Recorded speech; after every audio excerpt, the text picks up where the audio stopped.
Така, едно кратко представяне на моята колекция от сапуни. Ще искам да направя, защото ако ги снимам, сигурно ще ми е по-трудно. Прорасо. Това е един от бюджетните италиански сапуни, мас-маркет продукт.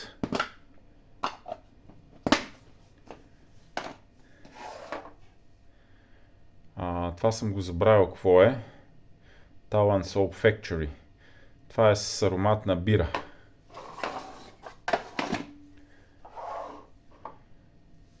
Mystic Water Soap.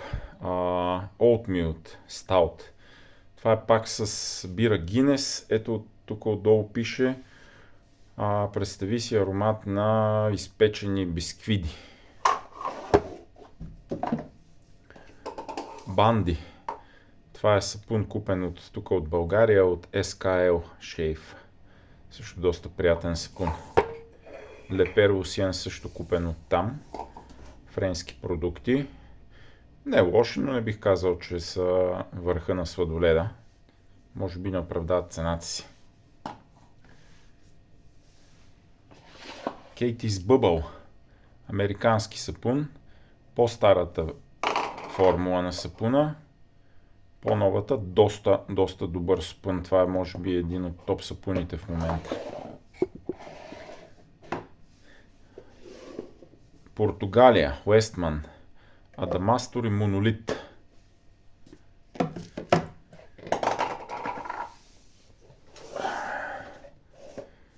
Хаслингър. Не е лош сапун, но нищо особено. Твърд. Мисля като свещ. Нещо морско беше. Този също е с... Този е с хмел. Специално отглеждан хмел. Прави го един американец, бивш полицай.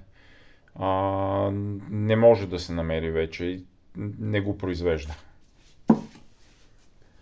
Така. Див на канатица. Това е наш продукт, български, едно момиче го прави. Тя е родом от Варна, ако не се лъжа. Ментов аромат. Тук какво съм скрил. Това е класиката табак. Само, че това е старата формула с животинска мазнина. Докато в момента се продава ето това. Това е в керамично мъгче. Класика. Това е може би допълнението към 4711 на Maurer Würz.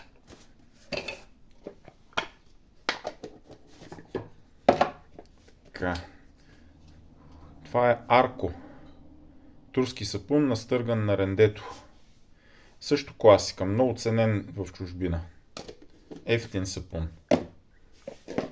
Тук има едно недоразумение на Кент с ланолин. Много грозна пяна прави. Иначе има много лек такъв приятен аромат, но за съжаление пяната съхне на лицето. Съхне точно колкото ето този Лепер Лусиен ветивер. Много як аромат, истински чист ветивер, обаче пяната е много слаба. Това струва около 30 евро, ако не се лъжа. Или поне толкова струваше.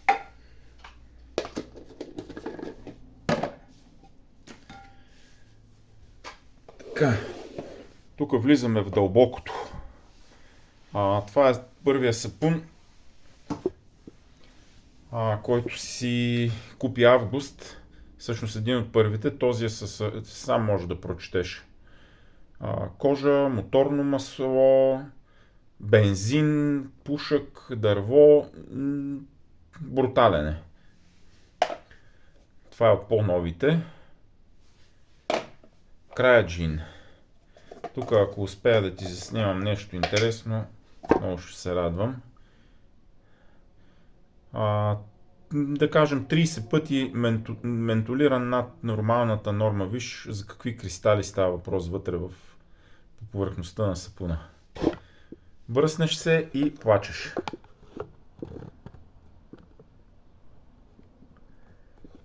Краяджин. Още един Chisel Face. Тук в една кутийка съм му направил. Този сапун е възроден благодарение на Един ден гледам сапуни и питам Агуса, бе, ти виждал ли си го този сапун Gearhead? Той вика, не това. Сега го виждам за пръв път и де-факто собственика на Chisel Face се съгласи да направи една партида. Партидата включваше 80 сапуна. Той се съгласи де-факто на 40, като 20, една по-голяма част е тук някъде в България, другата е по света. Хора запалени по бръсненето. Това видео съвсем спокойно ще направи 20 минути. Това е Shannon Soap. Тук показвам ти ги, за да ги знаеш какво имам и ако случайно някой ден решиш, че нещо искаш да пробваш, само ми свиркаш. Украйна. Госпожа Арефиева. За съжаление не мога да се изкажа ласково по нейен адрес, но понеже съм джентълмен, ще замълча. Иначе сапуните не са лоши, този е с аромат на почва и гъби. И роза, Total Black, а това нещо за мен е пълно копие на Бакара Руш. Но понеже не съм помирисал истинската Бакара, само нейни копия. И затова имам интуитивно предчувствие, че това е точно този аромат, защото мирише на захарен памук. Някой може да го сбърка с бинт, както съм чувал такива оправдания. На мен лично много ми харесва. Barista and Men Seville. Топ сапун, който вече в тази му база много трудно може да бъде намерен. Тук има около 10 бази. Това е лимитиран сапун на Баристър от серията 4 конника. Лор, доста актуален за съжаление в днешно време. Ако си помирисвал ръцете си след като си белил мандарина, толкова мощен мандаринен удар на смисъл те сваля направо от седлото. Имаш... Какво пише тук? Аз не мога да го прочета. Имаш барут, цитруси, смоли и мъх. Не мога това да го прочета. Hot Metal. Горещ метал.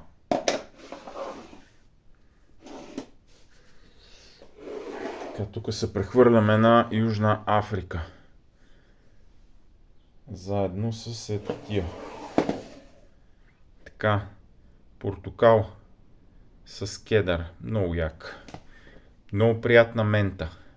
Също доста силна. Умириса преди малко стаята на дъвки. Елиан. Лимитиран продукт. Един познат се прибираше към България, нави се да ми вземе Mystery Box.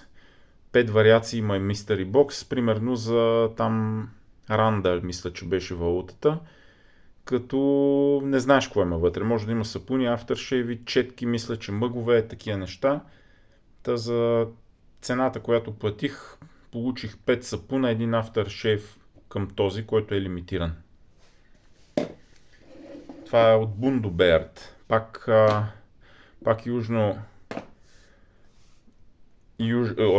Южна Африка. Сапуните са му много особени.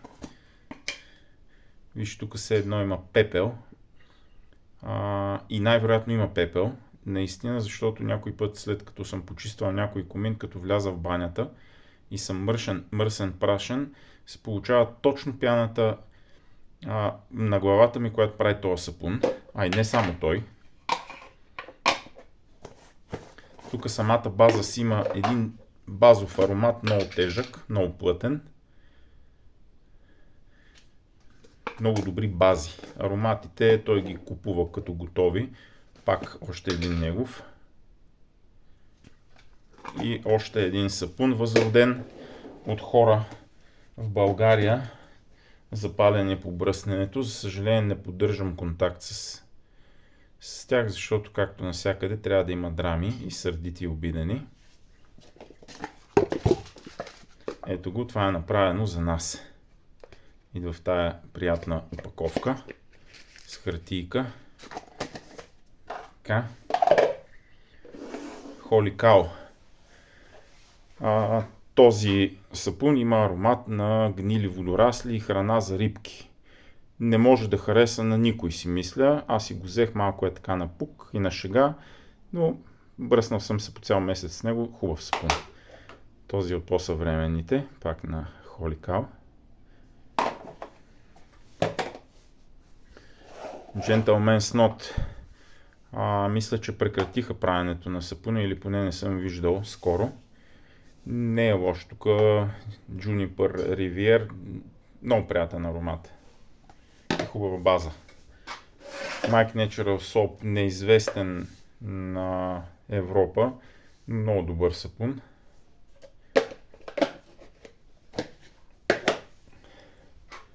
Summer Break.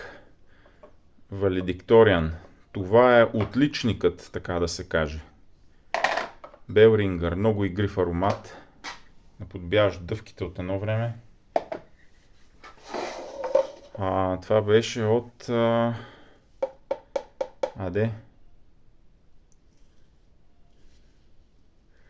някаква островна държава беше това. Oaken Lab. Също Limited Edition сапун.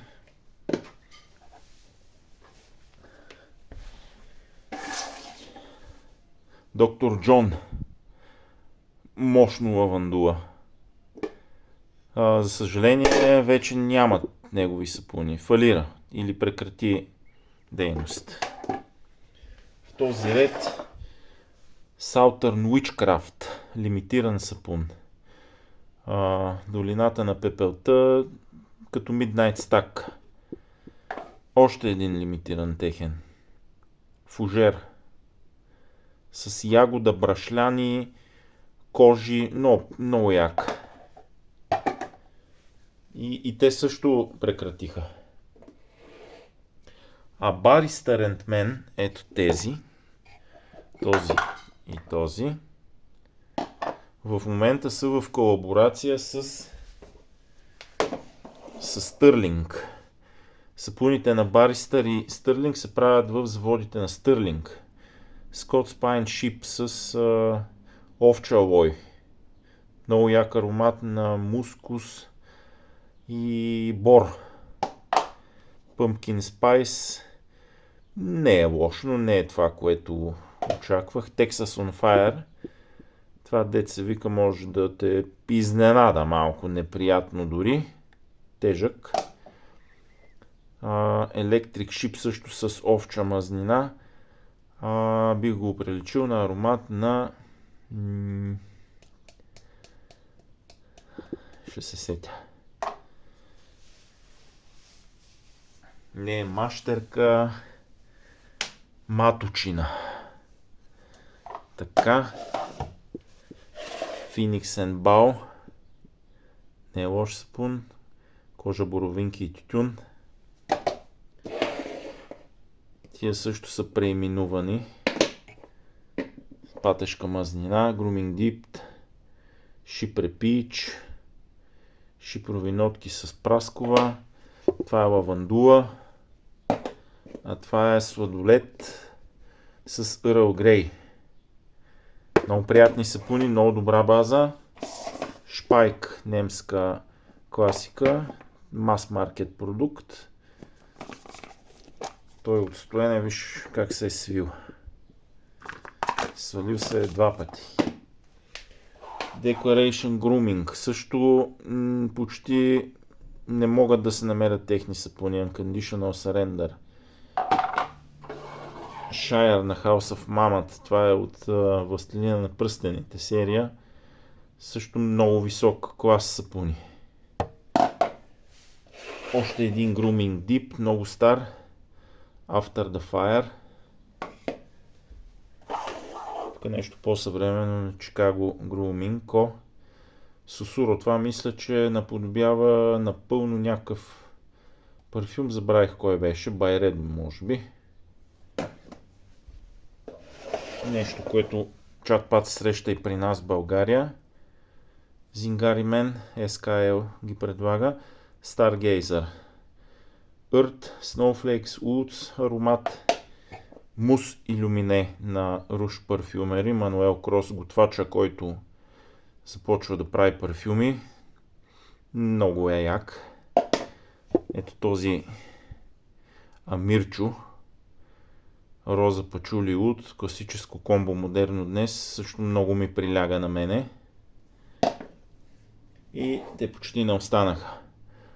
Nordic Shave, боровин, Фойна. Общо взето е това.